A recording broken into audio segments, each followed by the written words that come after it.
Hey everybody, this is Sheila with Designs by Baby Moon, and today I want to show you how you can add lettering using Embrilliance into a snap tab design that you've already purchased. After we do this, then I'm going to show you how to get a custom shape with your Embrilliance Stitch Artist software to get a shape that is completely custom for the lettering that you wanted to use. You'll need a couple of things. If you want to work along with me, you can follow along with me on my screen. I'll tell you what I'm using. I have Stitch Artist levels 1, 2, and 3 from embrilliance.com, as well as Embrilliance Essentials and Enthusiast. I have the Merrily and and several of the font collections installed on my machine.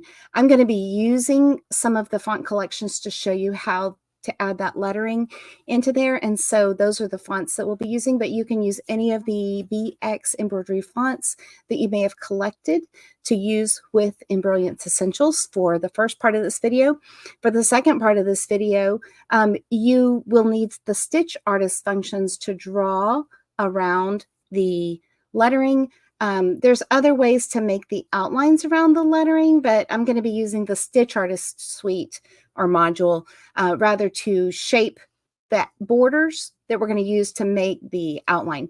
Okay, so I'm using StreamYard, and so if you want your comments to show up here, which I can see on my screen, you can go to StreamYard.com and give them permission to use your Facebook profile picture. That way I'll see your comments so you can ask me questions while we're live or anything else that we want to talk about. So anyway, what we're doing here is we are working on snap tabs and adding lettering.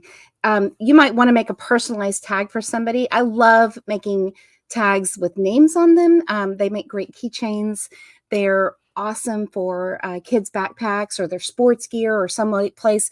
Anytime there's somebody that's throwing backpacks on a pile, I like to have something for my kids to quickly identify their own stuff.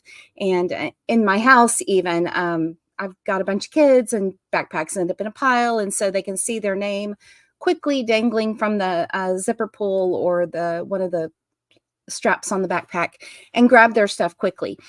So also, if you don't have the capability to actually embroider on the backpack, having a snap tab or a bag tag attached to the zipper or the other way is a really great way to personalize something. So if you can't get that backpack under your hoop, add a snap tab that you've added the lettering to.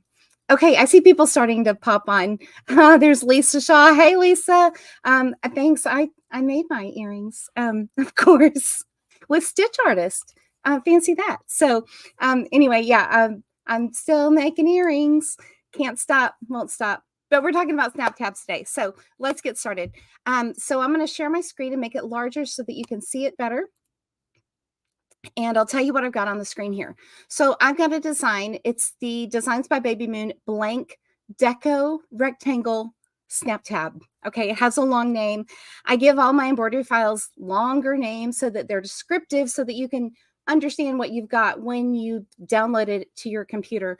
One of the first things that frustrated me when I started doing embroidery was design files that were named like 452278. Like, I don't know what that is. So because our computers have the ability to show you a longer name, I just put it all on there. So DBB means it's Designs by Baby Moon, and this design file is the blank deco rectangle snap tab. So it's a deco style rectangle.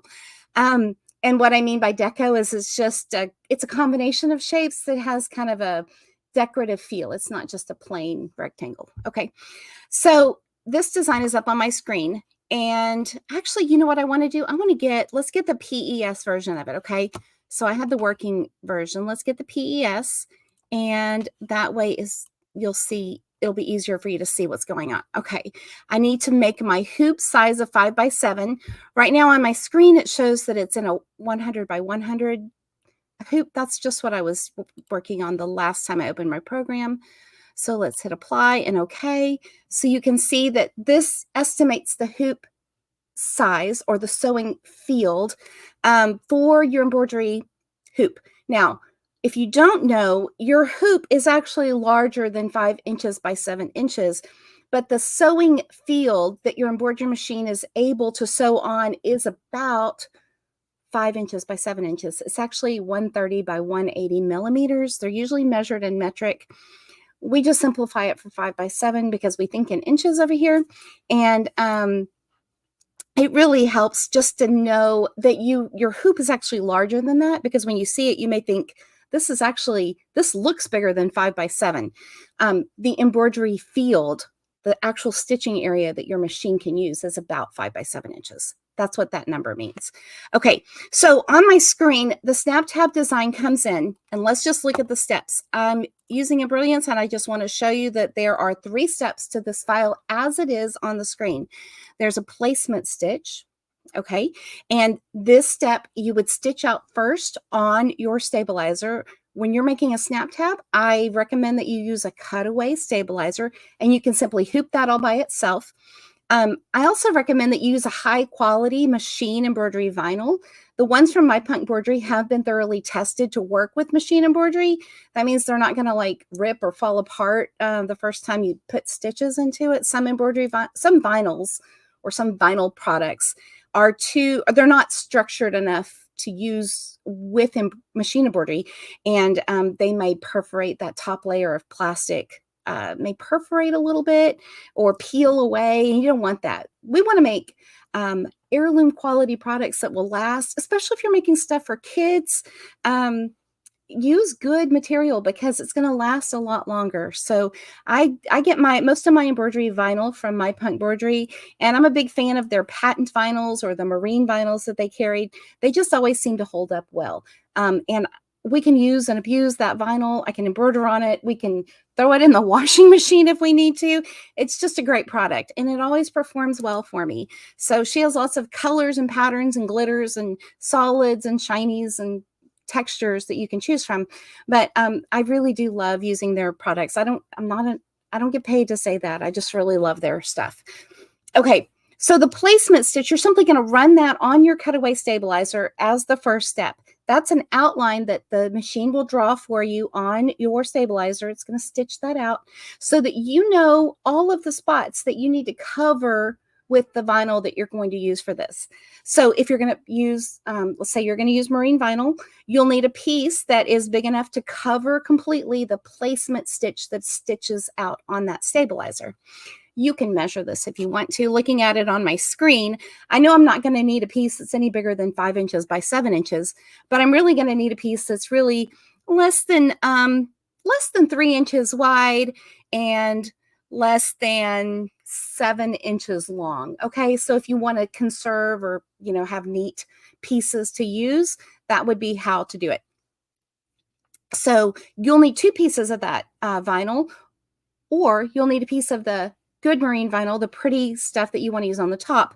And on the back, you can either use the same kind of material, or for the backs of mine, I prefer a product that I get at Joann's. It's called Blackboard Vinyl. It comes on a bolt, and it's usually with the felt and burlap in the utility fabric section.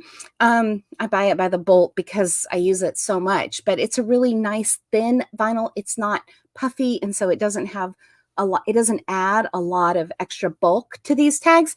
And all the embroidery machines that I've ever used stitch through it really well. It also has a matte finish on the back, so it's not shiny. Sometimes if you use a shiny vinyl on the back, something that's glossy or has a little bit of gloss, it'll actually catch the bed of your embroidery machine, and it may drag a little bit, and that will cause your stitching on the top to look a little less than ideal. So that blackboard fabric that I use on the back side of the hoop, and I use it on the back of the hoop. We have to put it on the back side of the hoop. It just slides nicely and lets the machine operate as it's intended to. The next step that the design file will stitch out is a inner border that's kind of decorative. It serves as 2 things. It tacks down your material to the hoop, to the stabilizer, so it'll hold that down in place for you, the front piece. And it also kind of gives the definition of the shape that you want to fill with lettering. Of course, you don't have to use lettering. You could use a single initial, you could use numbers, you could use another embroidery design that fits in that size. There's all kinds of things you could put in a blank tag like this But we're talking about lettering here. So I want to kind of show you how to use some of the lettering that you already have. Let me check some of the comments here. Oh, Lisa, thank you. Yes, I'm really looking forward to some classes coming up in April at Everything Embroidery Market. And that's going to be lots and lots of fun. And I see Facebook user says, hi, Hot Sheila. I'm guessing that's Vicky Bowman. If it's not Vicky, it's either Vicky or it's Tammy Ozturk, one of y'all. Anyway, I'm happy to see you here. StreamYard is not showing me your name, but that's okay because I think I know who you are. Okay, there's a third step on this file. So the third step is pretty much exactly the same as the first step, except it's a different stitching. This is actually a thicker stitching. It's a bean stitch, and it has some texture to it, some thickness, some definition, so you can really see it when it stitches out.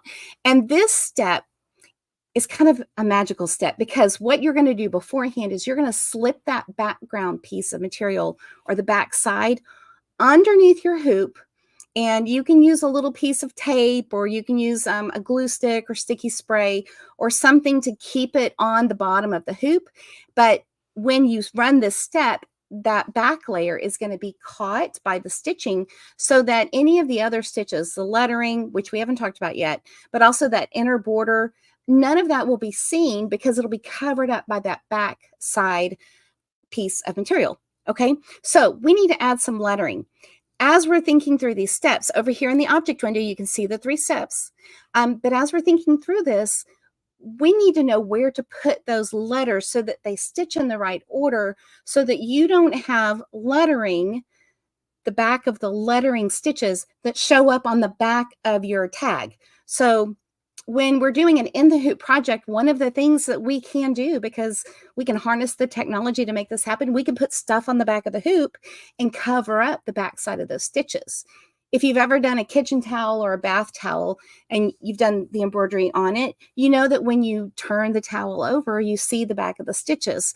Well, with an in the hoop project like a bag tag or a luggage tag or even a stuffed, anything like this, we can cover those stitches with another piece of material and have a really nice product that looks really clean.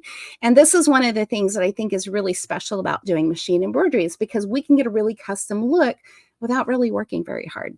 Okay, so we need to add the lettering, and let's see how to do that in Embrilliance, as well as where to put it in the order that we're going to, so that we can stitch it out correctly.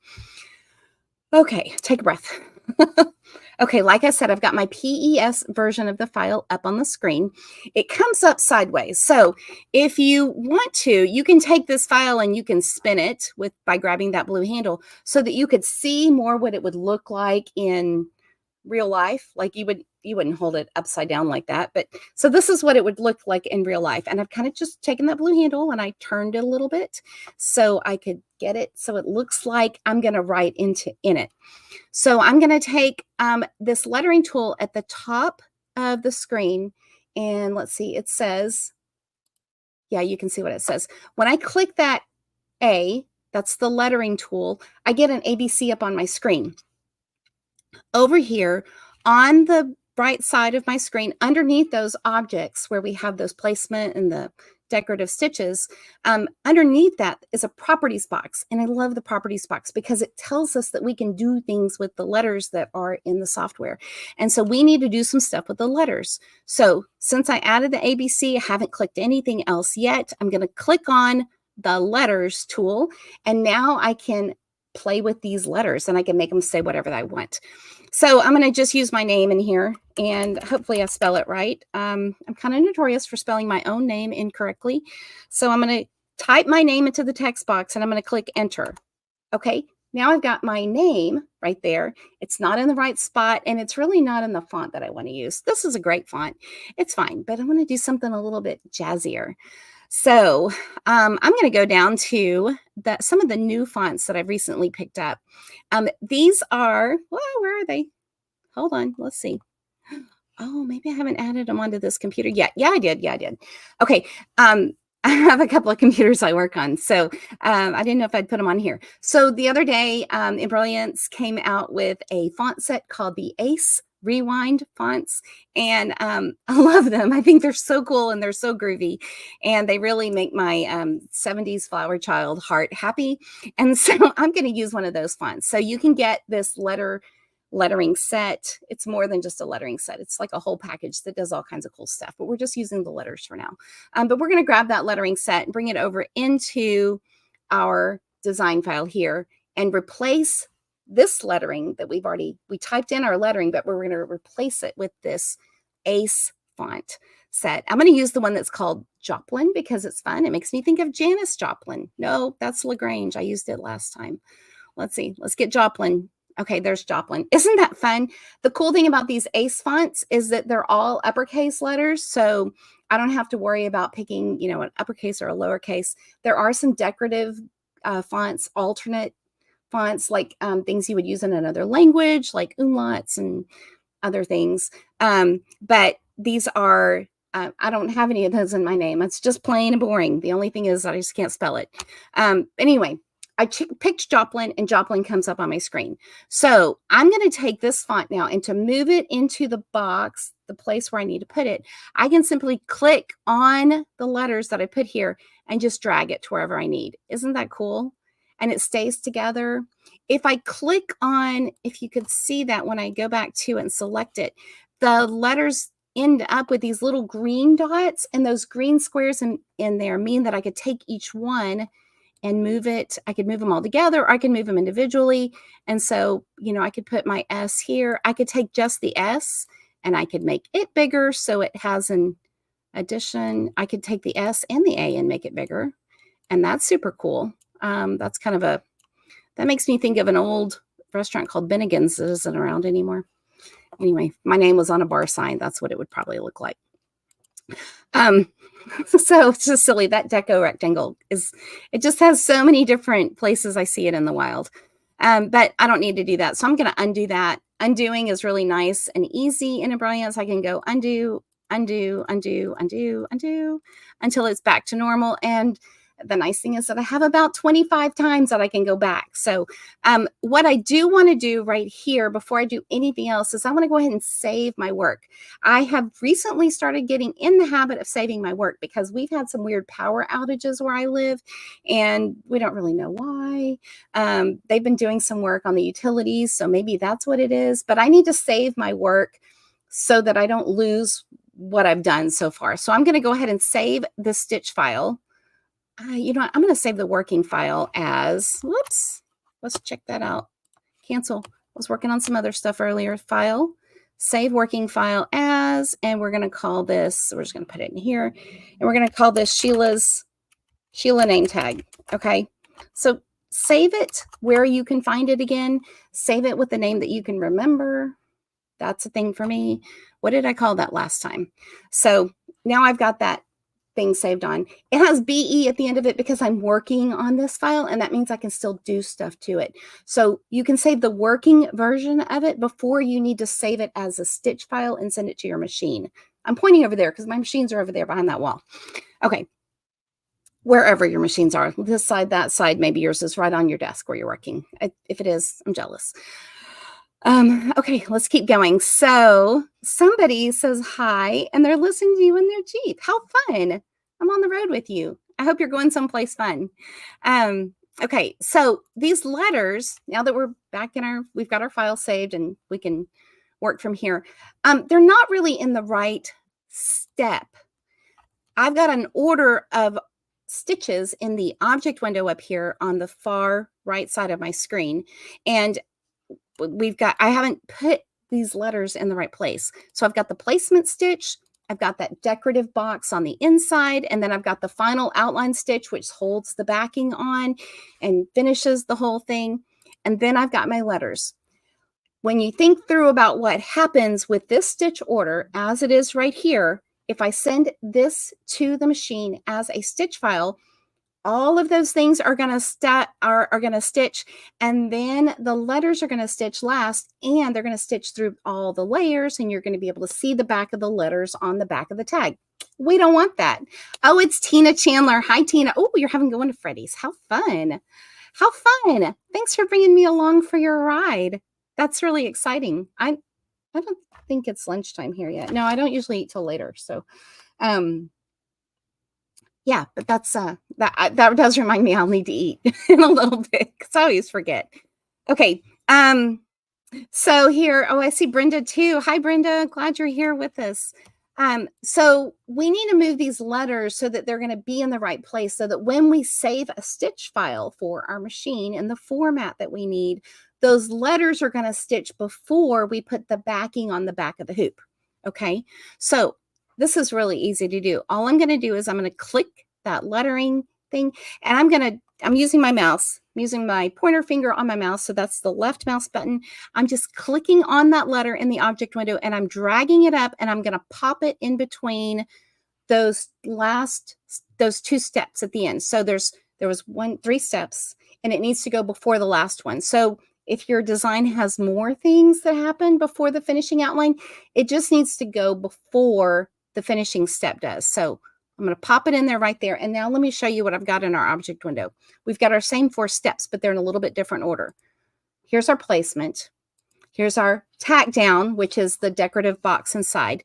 Then our letters, and then the final outline. So these letters, I can take them and I can make them a little bigger so they fill this shape a little bit better. I think I like that. I'm not going to stitch them out in green.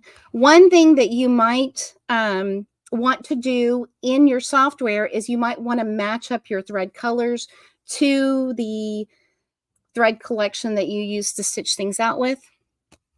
I tend to use isocord, so I'm going to select all these objects over here.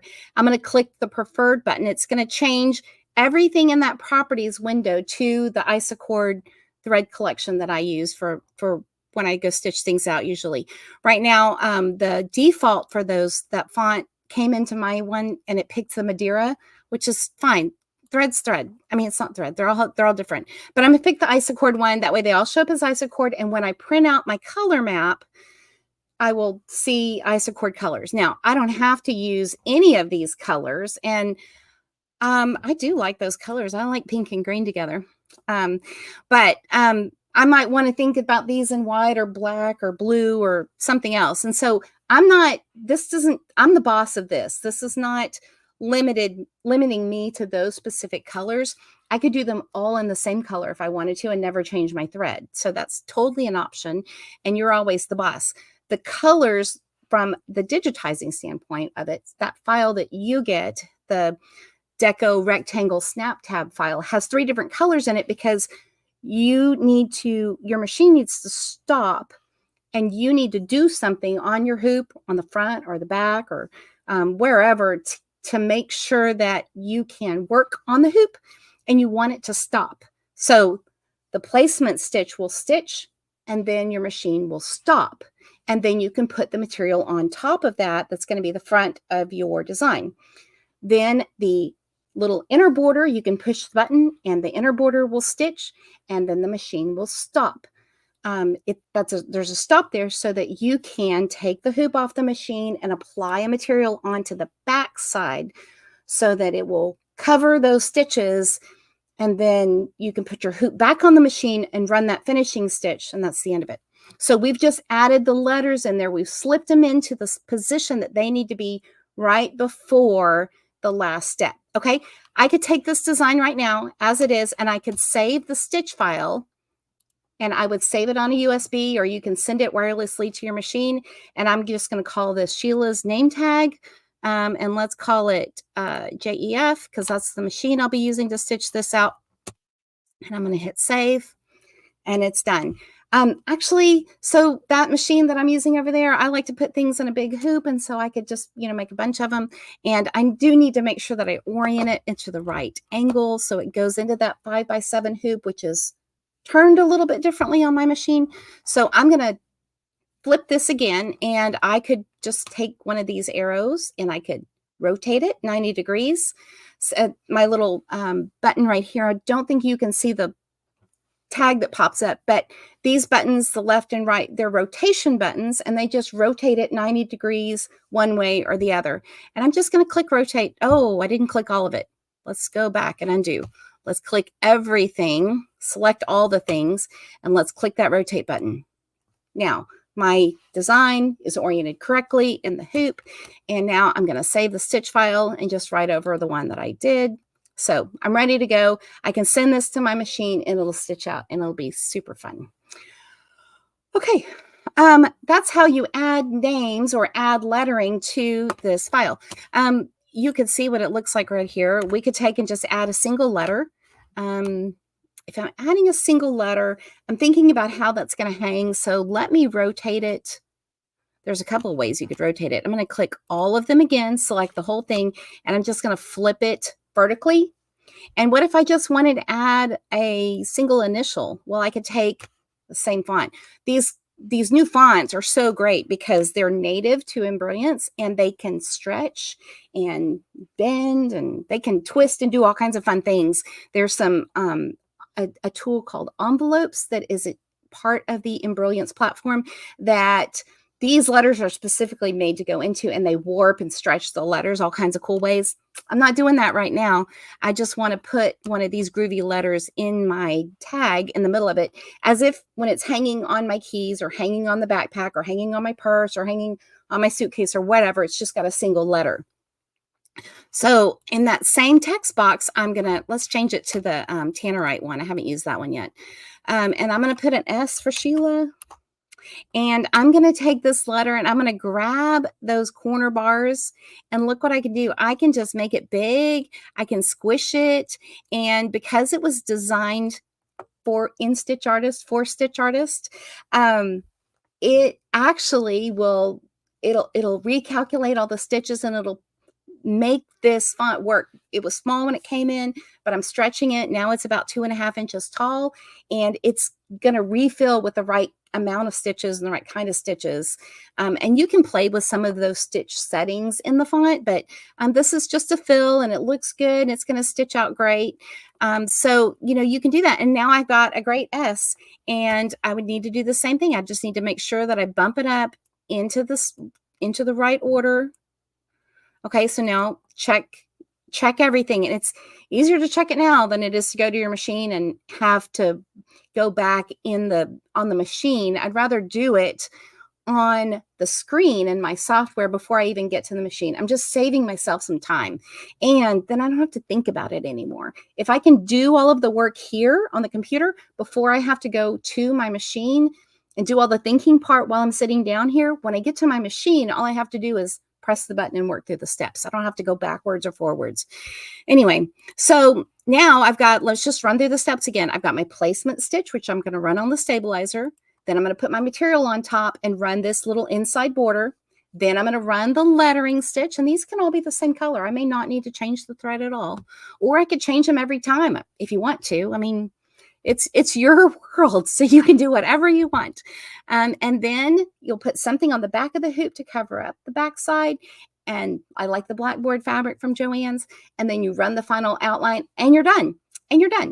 Let me check and see. Oh, I see Lisa Schwartz. Hi, Lisa. I have so much trouble understanding Embrilliance.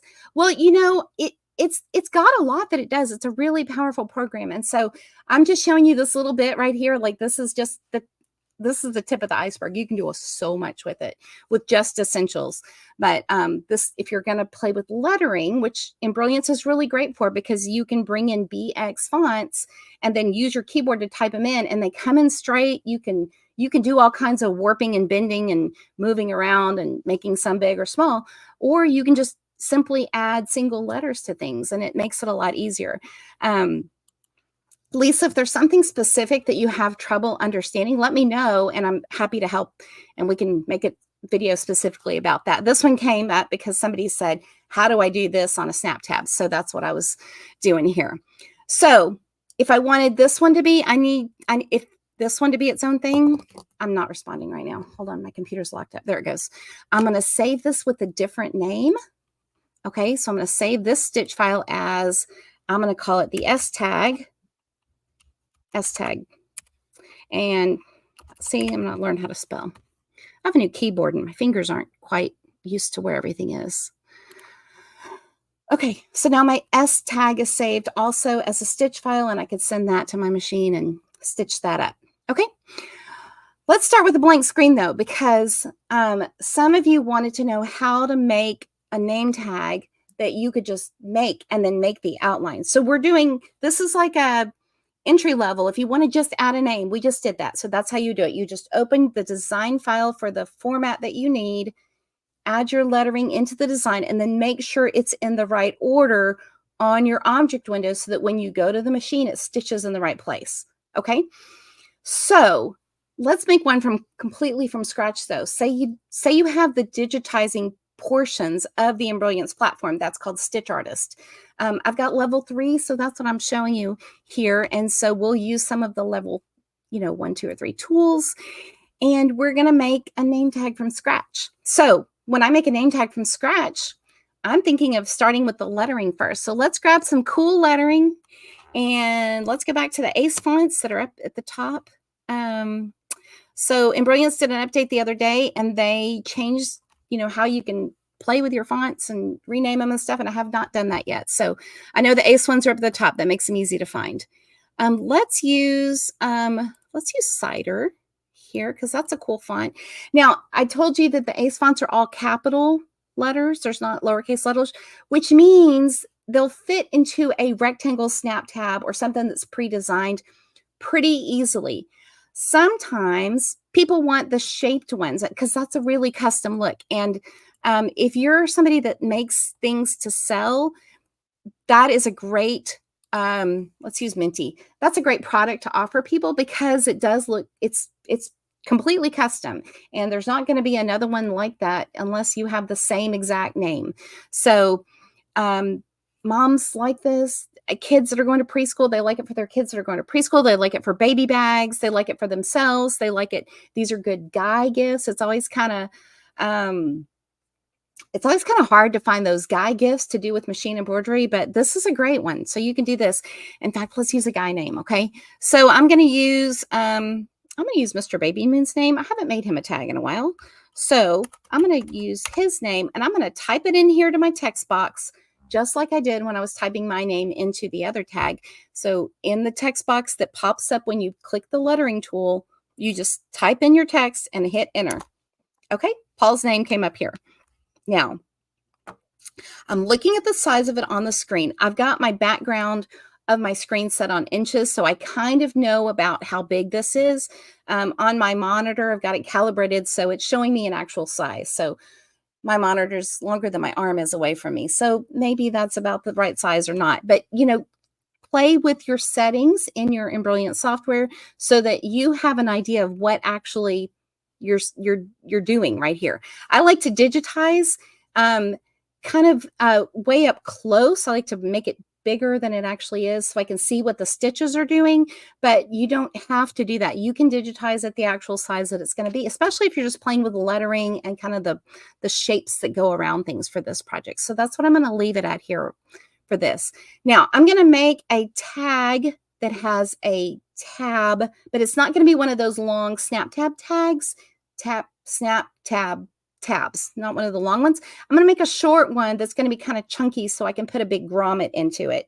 I've got these 1/4-inch grommets that I love using, and they just look cool. And I think they look,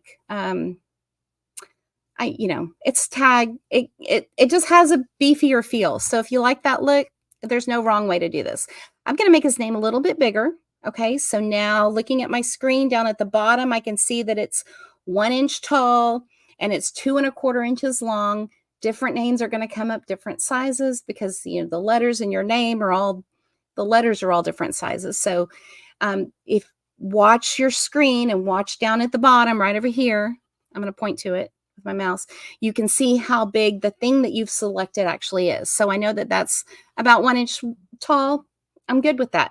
2 1/4 inches wide. I'm good with that. So I'm going to let that be the size that I'm going to work with. I can tell by looking at the letters on the screen that the stitching looks really good. Embrilliance has a really nice way to evaluate the stitches on the screen. And so it's not always true that when you put something on the screen in your embroidery software that what you see is what you get. But Embrilliance does a pretty good job with rendering it for 3D. And so I like the way this looks. Now, I always recommend that you do a test stitch out before you do the final one on something. If you only have a tiny piece of the rare elk leather or whatever you're stitching on, and you've got a little bitty piece on it, don't do your first stitch on that. Do it on something that's a scrap or a similar material. Maybe you've got some scrap leather. I like to get scrap leather packs from the Tandy Leather store that's not too far, dangerously close to my house, just to practice on. But you can use that same marine vinyl. Vinyl is pretty inexpensive as far as embroidery materials go. So just depending on whatever you're going to use, but do a test sew and see what the software does. See how your machine handles the material before you use the good stuff. Okay. I haven't stitched this font out, so I might want to do a test sew, but I have enough familiarity with what happens between the software and the machine that I feel okay about this. So I don't think I'm going to mess too much up by just going straight to the machine. So I need to give it something though, because I could stitch this out, but then I don't have my borders and I don't have my final stitch to stitch the backing on to hold it all together. And I don't have that shape for the tab that I'll need to cut around and put the grommet in. So let's add all that.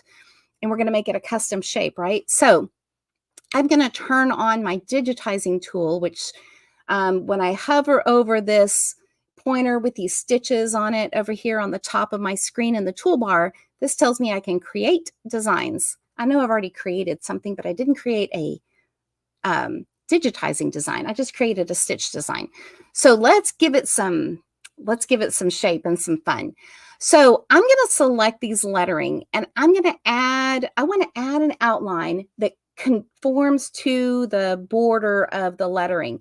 And if you think about it, the way the letters are, they're actually shapes. So don't think of them as letters. I'm not going to think about this as a name. I'm thinking about the shapes of the things that I see on the screen. I can't think about them as letters because if I do that, my brain wants to say letters, P-A-U-L. For this, we're really doing some artistic kind of things. And so there's a couple of different ways that I could get a border around this that follows the outline. I can draw with points, which is a fun tool to use. And I use this all the time. There's not a day that goes by that I don't draw with points. I love drawing with points. And I could simply follow the contour, just placing points and kind of estimating those up and downs all around the lettering.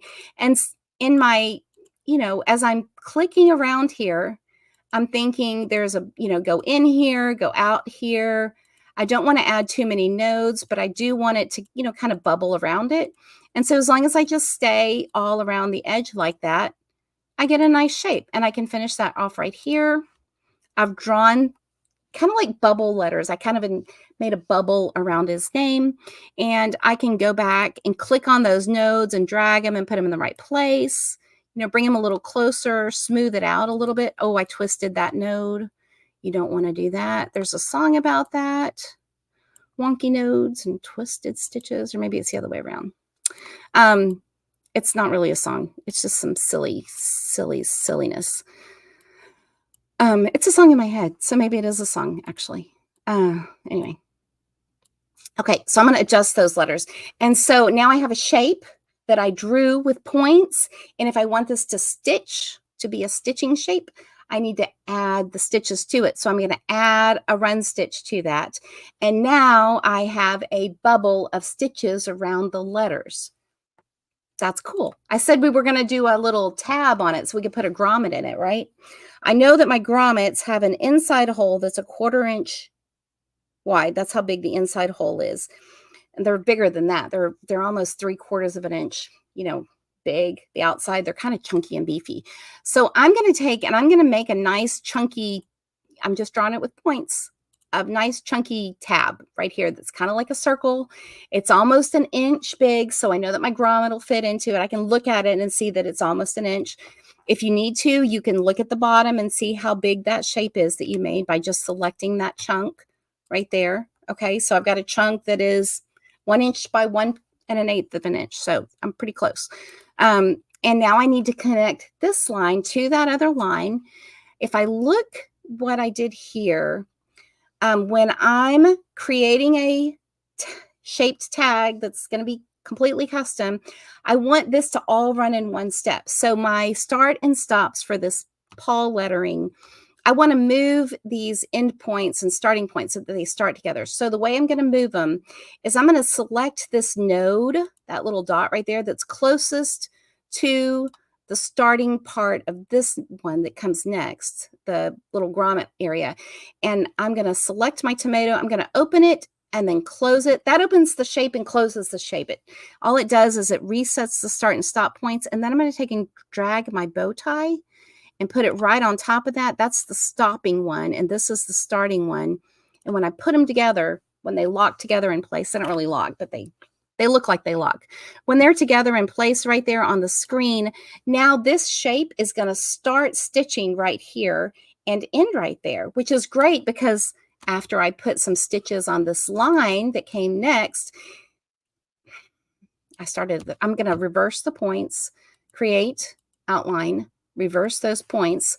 And now my start for this line is going to be down there. And I'm going to make the end be at the end. So the way this object will run when it stitches on the machine, it'll start right here for the outline, bubble all around, and then come back to that starting point and then do the outline for the tab area. And it won't jump. It won't leave any jump stitches. It won't move all over your hoop. It'll just stitch that whole thing like it's one piece. Okay, let's look at this design and what we've got here. I think I could get a cleaner look by, kind of messing with some of these nodes. Let me tell you though, you could adjust nodes for hours. And this is supposed to be quick and easy and fun. So don't let these nodes throw you off. Just, put as few nodes as possible, get them on there, and then you can work on them. But stitch it out and see, because we're working with thread. And remember, what you see on the screen isn't always what's going to happen over the machine. So I've got a tab. I've got the bubbles for Paul's name. And this is, when I look at my stitch types, remember I clicked the stitch tool to make a running stitch. I've got a bean stitch selected. It just came up because that's what I was working on last time. It remembers what you were doing before. I want this to be a single stitch. I want this to be a placement so that when I go to the machine, just like when we were doing with the snap tab, I can put a placement stitch down on my stabilizer and then know where the outline is, where I need to put my material down. Okay, so I need to create that placement stitch, and that's what I'm doing right here. I'm going to set the stitch, it's 2.5 millimeters, 3 millimeters. That's fine. That's how long those stitches are. You play with your software, make some tests, just draw lines and then assign different stitch types and stitch lengths to your stitches on the screen and see if you like the way they look. Alternately, you can look at previously purchased files, and Embrilliance has a little measuring tool here at the top, and you can measure those stitches on your screen to see what somebody else used. Just figure out what you like, and then you'll know those numbers. If you need to, you can kind of write those things down on on your PDF that you print out when you go to your machine. You take your PDF document, the print from inside the Embrilliance program, and then you can write down which stitch lengths you like and which ones you don't. It's like your recipe. I like to think of those as recipe cards. Okay, we've got a single stitch. And now when I look at my things in my object window, I've got the lettering, I've got that stitch, that first one that looks green here on my screen. And I know I need that stitch one, those letters, that outline, I need that to go first because that's my placement. So I'm going to drag it up here and put it before the lettering happens. I'm going to drag it up here and put it before the lettering. Maybe I need to drag the lettering and put it down here under there we go. Okay. Now I've got the stitches first, then the name. And unlike the deco rectangle, there's not an extra box to tack it down. The lettering is going to tack it down and it's going to be fine. This design right here, though, I don't have to redraw it for that finishing stitch. I can simply do copy and paste. It's going to give me another instance of that shape or those lines that I drew. And I'm going to take them and I'm going to put them underneath the lettering. I'm still in the object window over here on the side. And now I've got 4 steps. Let's do this. I want this one to be with that one. Sometimes when you bring it brings it in as a separate design. We don't have to work that hard. Let's just put it there. Okay, those two are in that one design right now. So now I've got three things happening over in the object window. I've got the placement stitch, I've got the name, and then I've got the outline stitch, which right now is still set at the single run stitch. I'm going to do this as I'm going to do it, I'm not going to do it as a sashiko. I really like that stitch, but I'm going to do it as a bean stitch. I am going to use a 3.5 millimeter because I like the way that looks, because I've tested it before. Maybe you want yours to be something different. I'm going to go ahead and change the color of this object though right here. And I did that by clicking the color button, and then I'm going to click on the color chip there. And what you can't see on my screen, because it's not showing that tab, is it brought up a list of all the colors in my, I'm using Isocord, so it's going to bring up 300 and something colors. And I'm just going to pick a different color for that last step. I picked white, paper white, if you want to know which one specifically. So I just have 3 different colors, so it tells my machine to stop. And now I have the outline and the outline for the grommet. I have the lettering that I'm going to stitch in, and then before I do the final outline, I'm going to slip another piece of material on the back of the hoop so that when I run the last step, it runs all together and catches that background or the back side fabric, and then hides those stitches on the back of the lettering. And that's all there is to it.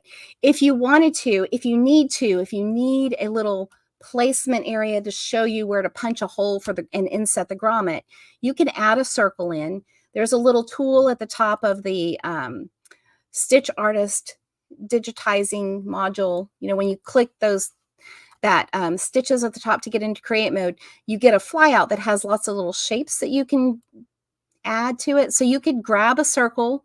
I want my circle to be about 1/4 of an inch because that's the size of the hole. And so I'm just going to put the circle there, stretch it till it's, big enough. I'm going to punch it out anyway, so it doesn't really matter. But I am going to put some stitches on it so that I can see them. And I'm going to do that by clicking. Let's click that little circle. Actually, it needs to go down here in the bottom part because I want that circle to stitch after it's all done. We need these to be in the right order. You can move them up and down and around, whatever you need to do. Move that earlier. So now I've got the outline for the letters, the little tab, and then the placement stitch, which doesn't have stitches on it. It's just a line. I'm going to click run. I don't need a bean stitch on that because I'm going to punch it out. It's just for me to see. I will put a double stitch on it. I'm going to make it a tiny stitch length, like 2 millimeters long, just so it curves around the circle nicely. Short stitches make neater curves, but they don't look as much like stitches as when you get done. That's all there is to it. I'm going to take and save this whole thing. I'm going to save this working file first. I'm going to save the working file as, we're going to call this, Paul's shape tag. Paul's shape tag. And this, then I'm going to save the stitch file. I should have saved the working file earlier when I was doing stuff in it, but I didn't. Save the stitch file as, we're just going to save it in the same folder, paulshapetag.jef, and I'm ready to stitch it out. That's how you make a custom. You can use any kind of letters that you want to get that shape. There's other ways to make that outline happen. If you have level 3 of Stitch Artist, there are some automatic features. Let me know if you want me to show you how to use some of those automatic outlining features that will take your shape and make that cloud for you. If you have just level 1, but you also have Enthusiast, there are ways that you can use some of the features of Enthusiast to make that shape, and then you can apply stitches to the outside of that area. There's no wrong way to do this. The only thing that's wrong, that you could possibly do wrong, is make your stitches show on the back side for all those letters. So we want to cover up those backside, and you need 2 layers to do that. So you need the placement stitch, which also helps show you on the back how much you need to cover up. So you've kind of got an estimate for the front as well as the back by putting a placement stitch there. The finishing outline is going to hold it all together, and then you'll be good to go. You can, after you stitch it all out, whichever tag you're making, if you're taking a shape that you've already got, or you're making a shape from scratch, I like to cut out about 1/8 of an inch all the way around. On the shape ones, you can follow the contour of the stitches that you drew, or you can just cut it out in a, not work that hard. It just depends on what you want to do and how much time you want to spend and how, crazy you want to get. It's okay. There's not a wrong answer on how to do these. This is just how I tend to do them. And I've made hundreds of tags like this. And it seems like the summer is a great time to start making these and telling people you make them, because everybody wants them. Everybody wants new tags. They got a new backpack. They want a new color.